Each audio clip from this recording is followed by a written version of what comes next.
La muerte de Henry White en Fort Howland.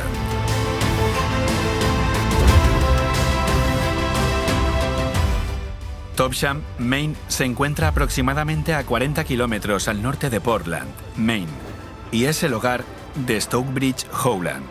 Es un lugar importante en la historia de los adventistas del séptimo día. En 1840, esta localidad tenía una población de alrededor 2.000 personas. La industria principal era la producción de leche a lo largo del río Androscoggin. Stockbridge era un amigo cercano de James y Ellen White en los primeros años de su matrimonio. Pasaron mucho tiempo en su casa, hoy situada en la calle Elm, el número 7, e incluso vivieron allí durante algún tiempo. Joseph Bates había publicado recientemente un folleto que vinculaba el sábado con el santuario. Esto significaba un progreso en la comprensión de esta doctrina. Fue poco después, en abril de 1847, cuando en esta casa detrás de mí, Ellen White tuvo una visión sobre el sábado. Vio los 10 mandamientos de Dios dentro del Arca de la Alianza, con un halo de luz especial alrededor de ellos. Esto confirmaba el sábado como verdad presente y pudo ver a Jesús frente a el arca en el lugar santísimo. Poco después, James White publicó un folleto que plasmaba las creencias de los fundadores adventistas, titulado Un mensaje para el rebaño pequeño.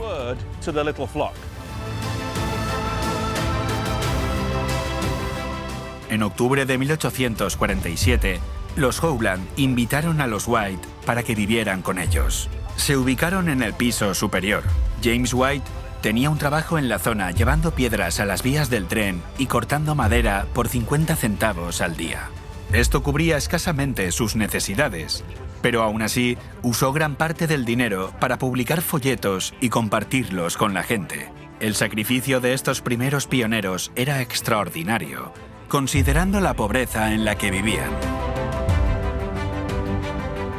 Topsham, Maine, es también el lugar donde se celebró una de las 6 campañas sobre el sábado que tuvieron lugar en 1848 en la casa de Howland.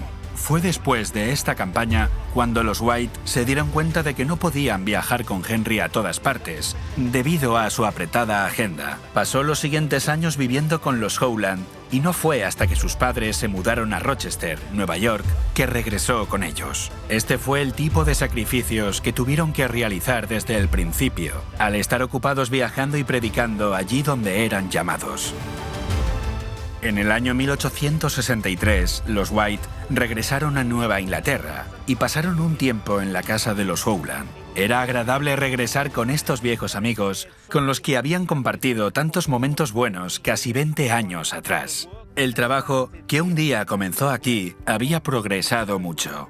Ahora, la iglesia estaba organizada oficialmente, tenía casas publicadoras y había creyentes por todo el país. Regresaban donde podían recordar el sacrificio extremo que habían tenido que hacer en el sentido financiero y como padres. Ahora iban a sufrir una terrible pérdida.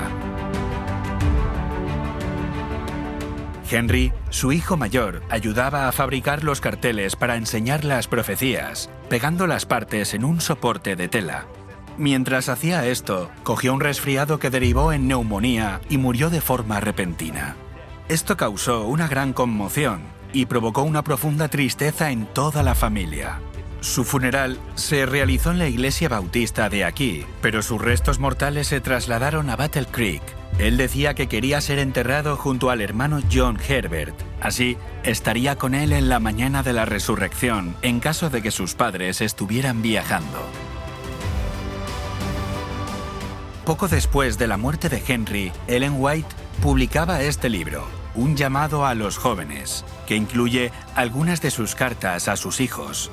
Escribiendo más adelante, Ellen White declaró: «Pero Dios nos confortó en nuestra pérdida, y con fe y coraje seguimos en la obra que nos ha encomendado, en la esperanza gloriosa de encontrarnos con nuestros hijos, que fueron separados de nosotros por la muerte, en aquella tierra donde la enfermedad y la muerte no existirá más». Si tú has experimentado una pérdida similar en tu vida, oro para que encuentres consuelo de la misma forma.